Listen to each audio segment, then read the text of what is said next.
BSP industrial training institute சார்பாக அனைவருக்கும் வணக்கம். எலக்ட்ரீஷியன் செகண்ட் இயர் மாணவர்களுக்கு நம்ம இன்றைக்கி பார்க்கக்கூடிய கிளாஸ் பார்த்தீங்கன்னா ட்ரேட் தியரி. இன் ட்ரேட் தியரியில் solved question paper presented by T Satish, electrician instructor. நம்ம பார்க்கக்கூடிய டாபிக் பார்த்தீங்கன்னா இன்வெர்ட்டர் அண்ட் யூபிஎஸ். இந்த இன்வெர்ட்டர் அண்ட் யூபிஎஸ் நம்மளுக்கு தொடர்ந்து எந்த ஒரு இன்டரப்டும் இல்லாமல் பவர் சப்ளை கொடுக்கும். இதை பார்த்தீங்கன்னா லைட் லோடிங் மட்டும் தான் பயன்படுத்த முடியும். ஓகேங்களா, இந்த இன்வெர்ட்டர் அண்ட் யூபிஎஸ். இதில் இருக்கக்கூடிய ஒவ்வொரு கொஸ்டின்ஸும் பார்க்கலாம். First question, what is the minimum permissible single phase working voltage if the declared voltage is 240 as per ISI. இப்போ நம்மளுக்கு சிங்கிள் ஃபேஸ் வோல்டேஜ், 3 ஃபேஸ் வோல்டேஜ்னு 2 வோல்டேஜ் இருக்குது இன் ஏ சப்ளையில். சிங்கிள் ஃபேஸ் அப்படின்னா 240ன்னு சொல்லுவாங்க, 3 ஃபேஸ் அப்படின்னா 440 வோல்ட் அப்படின்னு நம்ம எடுத்துப்போம். இப்போ இன் ஐஎஸ்ஐயில் சிங்கிள் ஃபேஸ்னால் எவ்வளோ வோல்ட் இருக்குது அப்படின்னு ஒரு வரமுறை இருக்குது. அதில் என்னென்ன வோல்ட் கொடுத்துருக்காங்கன்னு பார்ப்போம். Option A 233 volt, option B 228 volt, option C 216 voltage, option D 211 volt. ஓகேங்களா, இந்த 4 வோல்ட்டில் எந்த வோல்ட் ஐஎஸ்ஐயில் சிங்கிள் ஃபேஸ் எடுக்கிறாங்கன்னு பார்த்தீங்கன்னா 228 228 வோல்டேஜ் தான் single phase voltage as per ISI. ஓகேங்களா. Question number 2, which term refers that the mass of a substance liberated from an electrolyte by 1 coulomb of electricity. இதுக்கு பேர் என்ன அப்படின்னு கேட்டிருக்காங்க. இதெல்லாமே என்ன அப்படின்னா நம்ம பேட்டரி பாடத்தில் படிச்சிருப்போம். ஓகேங்களா, என்ன அப்படின்னா mass of a substance liberated from an electrolyte, அதாவது 1 கூலும் ஆஃப் எலக்ட்ரிசிட்டி. இதுக்கு நேம் என்ன அப்படின்னு கேட்டிருக்காங்க. 4 ஆப்ஷன் இருக்குது. A electrolysis, B electro plating, C electro coping, D electro chemical equivalent. இதுதான் 1 coulomb of electricity.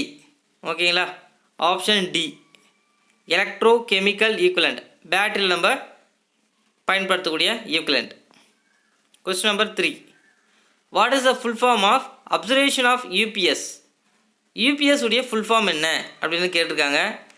A uniform power supply, B universal power supply, C unregulated power supply, D uninterrupted power supply. Answer பார்த்தீங்கன்னா D uninterrupted power supply தான் UPS உடைய observation. ஓகேங்களா. Next question, question number 4, which is frequency converter? எது frequency converter அப்படின்னு கேட்டிருக்காங்க. இதுக்கு முன்னாடி நம்ம எல்லாமே சப்ளை தான் கன்வெர்ட் பண்ணி பார்த்துருப்போம். ஓகேங்களா, ஃப்ரீக்வன்சி கன்வெர்ட்டர்னு ஒன்று இருக்குது, அது என்னென்னு பார்ப்போம். A rectifier, B DC chopper, C cyclo converter, D DC to AC converter. Frequency converter cyclo converter தான் என்ன பண்ணும் அப்படின்னா ஃப்ரீக்வன்சியை கன்வெர்ட் பண்ணும். ஆப்ஷன் சி சைக்ளோ கன்வெர்ட்டர், இதுதான் ஃப்ரீக்வன்சியை கன்வெர்ட் பண்ணும், frequency converter. 5th question, what is the full form of PWM? அதாவது பிடபிள்யூஎம் உடைய எக்ஸ்பென்ஷன் என்னன்னு கேட்டிருக்காங்க. A pulse wide modulation, B pulse with modulation, C phase wide modulation, D phase with modulation. இதில் இதோடைய option என்னென்னு கேட்டிருக்காங்க. அதாவது இதோடைய அப்சர்வேஷன். ஆப்ஷன் பி பாருங்கள், பல்ஸ் வித் மாடுலேஷன். இதுதான் பிடபிள்யூஎம் உடைய ஃபுல் ஃபார்ம். ஓகேங்களா, pulse with modulation. Question number 6, what is the advantage of online UPS over offline UPS? அதாவது யூபிஎஸ் பொறுத்த வரைக்கும் 2 டைப் ஆஃப் யூபிஎஸ் இருக்குது. ஒன்று online UPS and another one is offline UPS. ரெண்டுத்துக்கு இருக்கக்கூடிய அட்வான்டேஜ் டிஸ்அட்வான்டேஜ் நம்ம ஒரு கிளாஸில் பார்த்துருப்போம். இதில் என்ன கேட்டிருக்காங்க அப்படின்னா, what is the advantage of online UPS? Online யூபிஎஸ்க்கு என்ன advantage compare to offline UPS? Offline UPS compare பண்ணும்போது ஆன்லைன் யூபிஎஸ்க்கு என்ன அட்வான்டேஜ் அப்படின்னு கேட்டிருக்காங்க. சரி, அது என்னென்னு பார்ப்போம். A supplies constant power output, அதாவது சப்ளை கான்ஸ்டண்ட்டாக தரும், எந்த ஒரு வோல்டேஜ் ஃப்ளக்சுவேஷன்ஸ் இல்லாமல் கான்ஸ்டன்ட் அவுட்புட் தரும் அப்படின்னு சொல்லியிருக்காங்க. B it gives constant output frequency, கரெக்டான கான்ஸ்டன்ட் அவுட்புட் ஃப்ரீக்வன்சி தரும். 50 ஹெர்ட்ஸ்னா 50 ஹெர்ட்ஸ் அது கான்ஸ்டண்ட்டாக கொடுக்குன்றாங்க. C works on single phase or 3 phase supply. இது வந்து சிங்கிள் ஃபேஸ்லேயே ஒர்க் ஆகும், 3 ஃபேஸில் ஒர்க் ஆகும்னு சொல்கிறாங்க. D free from change over and transaction problem. இதுதான், அதாவது சேஞ்ச் ஓவர் அப்படின்னா இப்போ ஒரு சிஸ்டமோ அல்ல ஏதோ ஒரு மிஷின், எலக்ட்ரிக்கல் மிஷின்ஸோ இபி சப்ளை இருக்குது. இபி சப்ளையில் ஒர்க் ஆகும்போது சடனாக என்ன ஆகுது அப்படின்னா இபி சப்ளை வந்து பவர் கட் ஆகிடுது. நம்மளுக்கு சடனாக என்ன பண்ணணும் அப்படின்னா யூபிஎஸ் வந்து சப்ளை வந்து தொடர்ந்து கொடுத்துன்னு இருக்கணும், ஓகேவா. ஆனால் ஆஃப்லைன் யூபிஎஸ் பார்த்தீங்கன்னா அது தொடர்ந்து கொடுக்காது. அதுக்கு சேஞ்ச் ஓவர் சுவிட்சுன்னு ஒன்று இருக்குது. அது சேஞ்ச் பண்ணுறதுக்கு சம் 10 அல்லது 20 செகண்ட்ஸ் வந்து மில்லி செகண்ட்ஸில் எடுத்துக்கும். சம் டைம் எடுத்துக்கனால அது என்ன ஆகுனா டிரான்சாக்ஷன் ப்ராப்ளம் வந்து கொஞ்சம் எடுத்துக்கும். ஸோ இதுக்குள்ள அட்வான்டேஜ் என்ன அப்படின்னா ஆப்ஷன் டி தான் கரெக்டான advantage. Free from change over and transaction problem, ஓகேங்களா. ஆனால் ஆன்லைன் யூபிஎஸ் வந்து இந்த டிரான்சாக்ஷன் ப்ராப்ளம்லாம் இருக்காது. உடனே இபி பவர் கட் ஆனதோ அட் அண்ட் டைம் வந்து தொடர்ந்து பேட்டரியில் இருக்கக்கூடிய சப்ளை வந்து தொடர்ந்து கொடுத்துட்டு இருக்கும். Next question number 7. Which electronic circuit used in a automatic voltage stabilizer to produce constant output voltage. அதாவது எந்த electronic circuit use in automatic voltage, அதாவது ஆட்டோமேட்டிக் வோல்டேஜ் ஸ்டெபிளைசரில் எந்த எலக்ட்ரானிக் சர்க்யூட் யூஸ் பண்ணுறாங்க அப்படின்னு கேட்டிருக்காங்க. ஏன் அப்படின்னா இது என்ன ப்ரொடியூஸ் பண்ணுது, கான்ஸ்டன்ட் அவுட்புட் வோல்டேஜ், நிலையான அவுட்புட் வோல்டேஜ் வந்து, அதாவது ஆட்டோமேட்டிக் வோல்டேஜ் ஸ்டெபிளைசர்னாலே கான்ஸ்டன்ட் அவுட்புட் வோல்டேஜ் தான் தரும், ஓகேங்களா. அதுக்கு என்ன சர்க்யூட் யூஸ் பண்ணுறாங்கன்னு கேட்டிருக்காங்க. 4 சர்க்யூட் இருக்குது. A rectifier circuit, B amplifier circuit, C oscillator circuit, D feedback circuit. இதில் பார்த்தீங்கன்னா ஃபீட்பேக் சர்க்யூட் தான் யூஸ் பண்ணுறாங்க. சரி, இந்த ஃபீட்பேக் சர்க்யூட்னு என்னென்னு பார்க்கும்போது இது என்ன பண்ணால் control system to the input circuit. வரக்கூடிய இன்புட் சர்க்யூட்டுக்கு வந்து இது ஒரு கண்ட்ரோல் சர்க்யூட்டாக யூஸ் ஆகுது, ஓகேங்களா. அப்போ ஆப்ஷன் பார்த்தீங்கன்னா டி ஃபீட்பேக் சர்க்யூட் தான் வந்து ஆட்டோமேட்டிக் வோல்டேஜ் ஸ்டெபிளைசருக்கு பயன்படுத்துகிறாங்க, feedback circuit. Next question, which feedback network is used for automatic voltage stabilizer. இதுக்கு முன்னாடி சர்க்யூட் பார்த்தோம். எந்த நெட்வொர்க் வந்து ஆட்டோமேட்டிக் வோல்டேஜ் ஸ்டெபிளைசருக்கு பயன்படுத்துகிறாங்க கேட்குறாங்க.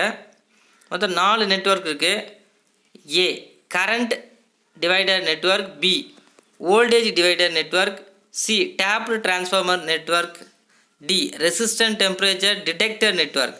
இதில் பார்த்தீங்கன்னா option B voltage divider network தான் வந்து பயன்படுத்துகிறாங்க. எதுக்கு அப்படின்னா ஆட்டோமேட்டிக் வோல்டேஜ் ஸ்டெபிளைசருக்கு வோல்டேஜ் டிவைடர் நெட்வொர்க் பயன்படுத்துகிறாங்க. Question number 9. Which electrical device is actuating the voltage in a stepped down stabilizer. அதாவது இப்போ ஸ்டெபிளைசர்னாலே நமக்கு என்ன பண்ணுவாங்க அப்படின்னா இந்த step down voltage, step up வோல்டேஜ்னு சொல்லுவாங்க, ஓகேங்களா. இது வந்து செய்யக்கூடிய வேல்டேஜ் வந்து டிரான்ஸ்ஃபார்மர் தான் பண்ணும். இதில் வந்து எந்த டிரான்ஸ்ஃபார்மர் பயன்படுத்துகிறாங்க அப்படின்னு கேட்டிருக்காங்க, ஓகேங்களா. எந்த டிரான்ஸ்ஃபார்மர் அல்லது ரிலே எலக்ட்ரிக்கல் டிவைஸ் வந்து யூஸ் ஆகுது, ஓகேங்களா. எதுனா வோல்டேஜ் வந்து ஸ்டெப்டு பண்ணத்துக்கு, அதாவது பூஸ்ட் அப் பண்ணலாம், ஓகேங்களா. இதுக்கு வந்து எந்த சர்க்யூட் வந்து யூஸ் ஆகுது அப்படின்னு கேட்டிருக்காங்க. A auto static, B auto transformer, C over voltage relay, D under voltage relay. இதில் பார்த்தீங்கன்னா ஆட்டோ ஸ்டாட்டிக் அப்படின்னு ஆப்ஷன் ஏ இருக்குது. பார்த்தீங்களா, இந்த எலக்ட்ரானிக் டிவைஸ் தான் என்ன பண்ணுது அப்படின்னா ஸ்டெப்டு வோல்டேஜ் வந்து ஸ்டெப்டு பண்ணுது, ஓகேங்களா. ஸ்டெப் அப் ஸ்டெப் டவுன் பண்ணுறதுக்கு ஆட்டோ ஸ்டாட்டிக் டிவைஸ் தான் பயன்படுத்துகிறாங்க. Question number 10. What is the effect in internal resistance of a discharge cell. Effect அப்படின்னா விளைவு அப்படின்னு சொல்லுவாங்க. என்ன விளைவு ஏற்படும், வாட் இஸ் த எஃபெக்ட், என்ன விளைவு எங்கே அப்படின்னா internal resistance of a discharge cell. Discharge செல்லில் இன்டர்னல் ரெசிஸ்டன்ஸ் இருக்கும், ஓகேங்களா. அது என்ன விளைவை ஏற்படுத்துது அப்படின்னு கேட்டிருக்காங்க டிஸ்சார்ஜ் செல்லில். சரி, இப்போ 4 ஆப்ஷன் இருக்குது. A increase, B decrease, becomes 0, D பார்த்தீங்கன்னா ரிமைன்ஸ் சேம். இதோடைய இன்டர்னல் ரெசிஸ்டருடைய விளைவு என்னென்னா ரொம்ப வந்து அதிகமாக இருக்கும் டிஸ்சார்ஜ் செல்லில், ஓகேங்களா. A. Question number 11. How calculate the voltage and ampere hour if 4 cells rated as 1.5 volt and 8 amps 8 ampere hour are in parallel. அதாவது இவங்க என்ன கணக்கிட சொல்கிறாங்கன்னா வோல்டேஜும் ஆம்பியர் ஹவரும் கணக்கிட சொல்கிறாங்க. 4 செல் இருக்கான். 4 செல்ஸை வந்து எப்படி கனெக்ட் பண்ணியிருக்காங்கன்னா பேரலாக கனெக்ட் பண்ணியிருக்காங்க. ஓகேங்களா, பேரலாக கனெக்ட் பண்ணிக்கிறதுனால நம்மளுக்கு ஒரு கான்செப்ட் தெரிஞ்சுக்கணும். முதல்ல 2 கனெக்ஷன்ஸ் இருக்குது. In electrical circuit two connection, 2 connection இருக்குது. என்னென்ன கனெக்ஷன்னா series connection and parallel connection. இப்போ சீரிஸ் கனெக்ஷன் எடுத்திங்கன்னா கரண்ட்டு சேமாக இருக்கும், வோல்டேஜ் டிஃபர் ஆகும், வோல்டேஜ் மாறுபடும். But in parallel connection voltage சேமாக இருக்கும். ஓகேங்களா, இப்போ 1.5 வோல்ட்டுனா 1.5 வோல்ட்டு தான்.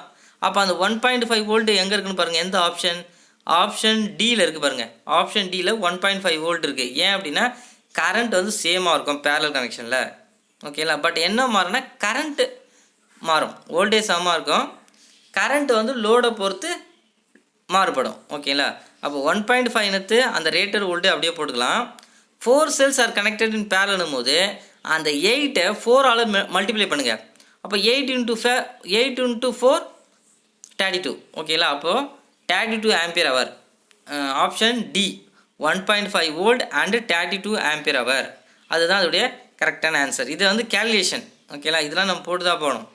இது வந்து ஒரு சர்க்யூட் கொடுக்குறாங்க அப்படின்னா அதில் முதல்ல என்ன கண்டுபிடிக்க சொல்கிறாங்கன்னு பார்க்கணும். வோல்டேஜ், இதில் ஆம்பியர் ஹவர் ரெண்டுத்தையும் கண்டுபிடிக்க சொல்லியிருக்காங்க. அதுவும் இல்லாமல் 4 செல்ஸ் இருக்குது. The cells are connected in parallel. 4 செல்ஸை வந்து பேரலாக கனெக்ட் பண்ணியிருக்காங்க.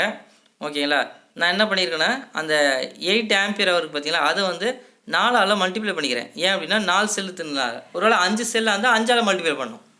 ஓகேங்களா, இது வந்து பேரலல். ஒருவேளை சீரீஸாக இருந்தால் 8 ஆம்பியர் ஹவர் அப்படி இருக்கணும், இந்த 1.5 தான் 4ஆல் பெருக்கணும். ஓகேங்களா, இது எப்போது ஒரு வேளை இது சீரிஸ் கனெக்ஷனாக இருந்தால். ஓகேங்களா, சரி நெக்ஸ்ட் கொஸ்டின் போவோம். Question number 11. Which is the application of automatic stepped voltage stabiliser? அதாவது ஆட்டோமேட்டிக் ஸ்டெப்டு வோல்டேஜ் ஸ்டெபிளைசருடைய அப்ளிகேஷன் என்ன? அப்ளிகேஷன் அப்படின்னா இந்த ஆட்டோமேட்டிக் ஸ்டெப்டு வோல்டேஜ் ஸ்டெபிளைசரை எங்கே பயன்படுத்துவாங்க, அதுதான் அப்ளிகேஷன். ஓகேங்களா, எந்தெந்த யூசர்ஸ், அப்ளிகேஷன், அட்வான்டேஜ் இதெல்லாமே வந்து ஒரே மீனிங் தான். ஓகேங்களா, சரி இந்த ஆட்டோமேட்டிக் ஸ்டெப்டு வோல்டேஜ் ஸ்டெபிளைசரை எங்கே பயன்படுத்தணும்னு கேட்டிருக்காங்க. A geyser, B grinder, C TV receiver, D air conditioner. ஓகேங்களா, இது நம்மளுக்கு எல்லாமே தெரியும்.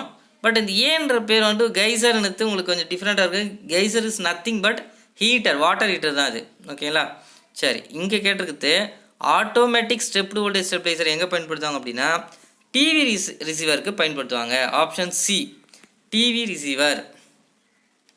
Question number 12. What is the function of an inverter? அதாவது இன்வெர்ட்டருடைய வேலை என்ன? What is the function of an inverter? இன்வெர்ட்டருடைய வேலை என்ன அப்படின்னு கேட்டிருக்காங்க. இது என்ன வோல்டேஜாக கன்வெர்ட் பண்ணுது? Converts AC voltage into DC voltage கிடையாது. ஓகேவா, ஏசியை வந்து டிசியாக கன்வெர்ட் பண்ணது இதோடைய வேலை கிடையாது. அது வந்து என்னது ரெக்டிஃபைன்னு சொல்லுவாங்க. பி பார்த்தீங்கன்னா converts DC voltage into AC voltage. Correct, B தான் கரெக்டு. ஓகேங்களா, இன்வெர்ட்டர் என்ன பண்ணுதுன்னா பேட்டரியில் இருக்கக்கூடிய வோல்டேஜை ஏசி வோல்டேஜாக கன்வெர்ட் பண்ணுது. ஓகேங்களா, அது கரெக்டு. சரி எதுக்கும் சி அண்ட் டி படித்து பார்ப்போம். C convert DC voltage into higher DC voltage கிடையாது. D converts AC voltage into higher AC voltage இல்லை. ஆப்ஷன் பி இதுதான் கரெக்டான வேர்டு. அதாவது இன்வெர்ட்டர் என்ன பண்ணுது அப்படின்னா அண்ட் இன்வெர்ட்டர் ஆப்ஷன் பி பாருங்கள் converts DC voltage into AC voltage. இதுதான் கரெக்டான ஆன்சர். ஓகேங்களா, next question. What is the purpose of output transformer in inverter? இன்வெர்ட்டரில் அவுட்புட் டிரான்ஸ்ஃபார்மர் எதுக்கு பயன்படுத்துகிறாங்க, அதோடைய ரீசன் என்ன அப்படின்னு கேட்டிருக்காங்க. அதோடைய வேலை. ஓகேங்களா, அவுட்புட் டிரான்ஸ்ஃபார்மருடைய வேலை என்ன அப்படின்னு கேட்டிருக்காங்க.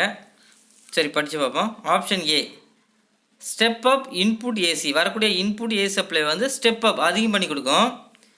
பி பார்த்தீங்கன்னா ஸ்டெப் டவுன் இன்புட் ஏசி. வரக்கூடிய இன்புட் ஏசி சப்ளைவை ஸ்டெப் டவுன் பண்ணும். ஸ்டெப் அப் ஸ்டெப் டவுன் அப்படின்னா வோல்டேஜ் வந்து அதிகப்படுத்துது. அதாவது ஸ்டெப் அப் அப்படின்னா அதிகப்படுத்தும், ஸ்டெப் டவுன்னா வோல்டேஜ் கம்மி பண்ணும். இதான் அதோடைய மீனிங். சி பார்த்தீங்கன்னா step up AC from amplifier. D பார்த்தீங்கன்னா step down AC from amplifier. ஓகேங்களா, அவுட்புட் டிரான்ஸ்ஃபார்மருடைய வேலை என்ன அப்படின்னா இன்வெர்ட்டரில் அவுட்புட் டிரான்ஸ்ஃபார்மருடைய வேலை என்ன அப்படின்னா step up AC from amplifier. இதுதான் அதோடைய வேலை. ஓகேங்களா, ஆப்ஷன் சி இது என்ன சொல்லியிருக்காங்க அப்படின்னா step up AC from amplifier. ஆம்ப்ளிஃபையர்லேருந்து ஸ்டெப் அப் பண்ணுது. ஓகேங்களா, next question. which type of output transformer is used in automatic voltage stabilizer? அதாவது ஆட்டோமேட்டிக் வோல்டேஜ் ஸ்டெபிளைசருக்கு எந்த வகையான அவுட்புட் டிரான்ஸ்ஃபார்மர் யூஸ் பண்ணுறாங்க அப்படின்னு கேட்டிருக்காங்க. மொத்தம் 4 வகையான டிரான்ஸ்ஃபார்மர் இருக்குது. ஓகேங்களா, auto transformer, static transformer, ring core type transformer, ferrite core type transformer. இதெல்லாம் வந்து அதோடைய டிசைன் பொறுத்து மாறும். ஓகேங்களா, அந்த டிசைனிங் அப்படின்னா அதில் என்ன கோர் யூஸ் பண்ணுறாங்களோ அதை பொறுத்து டிரான்ஸ்ஃபார்மர் வந்து டிவைட் பண்ணுவாங்க அல்லது கிளாஸிஃபிகேஷன் பண்ணுவாங்க.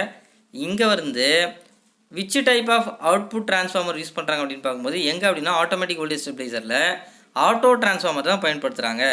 ஓகேங்களா, next question, which principle the constant voltage transformer work? அதாவது கான்ஸ்டன்ட் வோல்டேஜ் டிரான்ஸ்ஃபார்மரில் ஒர்க் பண்ணது வந்து ஃபெர்ரோ ரெசனன்ட் பிரின்சிபல் தான் ஒர்க் ஆகுது. ஓகேங்களா, next question, which transformer is used in servo voltage stabilizer? servo voltage stabilizerக்கு எந்த வகையான டிரான்ஸ்ஃபார்மர் பயன்படுத்துகிறாங்கன்னு கேட்டிருக்காங்க. சரி, ஒரு டிரான்ஸ்ஃபார்மர் பார்ப்போம். Step up transformer, step down transformer, toroidal auto transformer, constant voltage transformer. அதாவது சர்வோ வோல்டேஜ் ஸ்டெபிளைசருக்கு option C toroidal auto transformer தான் பயன்படுத்துகிறாங்க. சரி, இந்த டொரோடியல் ஆட்டோ டிரான்ஸ்ஃபார்மருடைய வேலை என்ன அப்படின்னா இது எதுக்கு பயன்படுத்துகிறாங்கன்னா it is used to transfer electric energy from one or more circuit. அதாவது எலக்ட்ரிக் எனர்ஜியை வந்து இது ட்ரான்ஸ்ஃபர் பண்ணும். எங்கேருந்துன்னா ஒன்று அல்லது அதுக்கு மேற்பட்ட எலக்ட்ரிக்கல் சர்க்கியூட்லேருந்து எலக்ட்ரிக் எனர்ஜியை வந்து ட்ரான்ஸ்ஃபர் பண்ணுது. ஓகேங்களா, இதுதான் இந்த டொரோடியல் ஆட்டோ டிரான்ஸ்ஃபார்மருடைய வேலை. ஓகேங்களா, ஆனால் இவங்க கேட்டுருக்கு வந்து எந்த transformer is use in servo voltage stabiliser அப்படின்னு கேட்டிருக்காங்க. ஓகேங்களா, next question, what is the type of AC voltage stabiliser? நம்மளுக்கு ஒரு சர்க்கியூட் ஒன்று கொடுத்துருக்காங்க, மினி சர்க்கியூட் ஒன்று இருக்குது. இதில் பார்த்தீங்கன்னா அந்த சேஞ்ச் ஓவர் சுவிட்ச்னா இருக்குது பாருங்கள். ஓகேங்களா, அதாவது இது என்ன பண்ணுன்னா சேஞ்ச் பண்ணும். ஓகேங்களா, அந்த சுவிட்ச் எல்லாம் இருக்குது. அந்த சுவிட்சினாலே அது ஆட்டோ டிரான்ஸ்ஃபார்மர். ஓகேங்களா, அந்த சுவிட்ச் யூஸ் பண்ணுறதுனாலே ஆட்டோ டிரான்ஸ்ஃபார்மர் அப்படின்னு சொல்லிடலாம். ஓகேங்களா, சரி, இதில் எந்த வகையான ஏசி வோல்டேஜ் ஸ்டெபிளைசர்னு கேட்குறாங்க. A servo voltage stabilizer, B automatic voltage stabilizer, C manual stepped voltage stabilizer, D constant voltage transformer stabilize.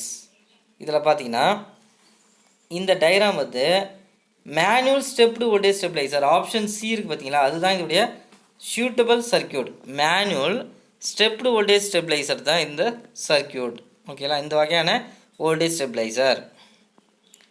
Question number 18, which instrument is used to check short circuit fault in electronic circuit in voltage stabilizer? அதாவது எந்த instrument, இப்போ instrument எடுத்திங்கன்னா ammeter, volt meter, multimeter, watt meter, megger, ohmmeter, இது எல்லாமே வந்து instrument. ஓகேங்களா, measuring instrument அப்படின்னு சொல்லுவாங்க. இதில் எந்த instrument is used to check short circuit fault? அதாவது ஷார்ட் சர்க்கியூட் ஃபால்ட்டை கண்டுபிடிக்க எந்த இன்ஸ்ட்ருமெண்ட் வந்து பயன்படுத்துது இன் எலக்ட்ரானிக் சர்க்கியூட்டில்? அதுவும் குறிப்பாக வோல்டேஜ் ஸ்டெபிளைசரில் ஷார்ட் சர்க்கியூட் ஏற்பட்டால் எந்த இன்ஸ்ட்ருமெண்ட் பயன்படுத்தி கண்டுபிடிப்பின்னு கேட்டிருக்காங்க. ஓகேங்களா, A ammeter, volt meter, ohmmeter, multimeter. Multimeter வச்சு தான் நம்ம என்ன பண்ணோம்னா ஷார்ட் சர்க்கியூட்டை கண்டுபிடிப்போம். சரி, எப்படி மல்டிமீட்டர் வச்சு கண்டுபிடிங்க அப்படின்னா, இப்போ மல்டிமீட்டர் எடுத்து என்ன பண்ணுவோம் அப்படின்னா பாசிட்டிவ் நெகட்டிவ் டெர்மினல் போட்டுருவோம். போட்டுட்டு என்ன பண்ணுவோம், அதோடைய பஸ்ஸர் சவுண்ட் கண்டினியூட்டி சிம்பிள் ஒன்று இருக்கும். ஓகேங்களா, அதாவது பஸ்ஸர் சிம்பிள் இருக்காது. ஓகேங்களா, அந்த கண்டினியூட்டியை ரெண்டு பாசிட்டிவ் அண்ட் நெகட்டிவ் டச் பண்ண என்ன ஆகும், ஷார்ட் சர்க்கியூட் இருந்தால் என்ன ஆகும், பஸ்ஸர் சவுண்டு வரும். ஓகேங்களா, இந்த பஸ்ஸர் சவுண்டு வரும், அதை வச்சு இது ஷார்ட் ஆகிருக்கா என்னன்னு கண்டுபிடிக்கலாம். அப்போது டி மல்டிமீட்டர் வச்சு ஷார்ட் சர்க்கியூட் ஃபால்ட்டை கண்டுபிடிக்கலாம். Next question number 19, what are the important stages in a simple inverter? Simple இன்வெர்ட்டரில் இம்பார்ட்டன்ட் ஸ்டேஜஸ் என்ன அப்படின்றது கேட்டிருக்காங்க. Option A oscillator and rectifier stages, option B oscillator and amplifier stages, option C amplifier and transformer output stages, option D oscillator, amplifier and transformer output stages. இதுதான் important stages in simple inverter, option D. ஓகேங்களா, இதுதான் இதோடைய answer, ஆஸ்கிலேட்டர், amplifier and transformer output stages. Next question, where square wave inverter are used? அதாவது இன்வெர்ட்டரில் பார்த்தீங்கன்னா different inverter இருக்குது. அதாவது types of இன்வெர்ட்டருடைய types இருக்குன்னு வச்சிங்களேன். இன்வெர்ட்டருடைய டைப்பை வந்து எப்படி வந்து எதை பேஸ் பண்ணி பிரிக்கிறாங்க அப்படின்னா அதோடைய வேவ் ஃபார்ம் வச்சு. ஓகேங்களா, அதோடைய வேவ் ஃபார்ம் வச்சு தான் இன்வெர்ட்டர் வந்து கிளாஸிஃபை பண்ணுறாங்க. இதில் ஸ்கொயர் வேவ் இன்வெர்ட்டர் வந்து எந்த இடத்துல பயன்படுத்துகிறாங்க அப்படின்னு கேட்டிருக்காங்க.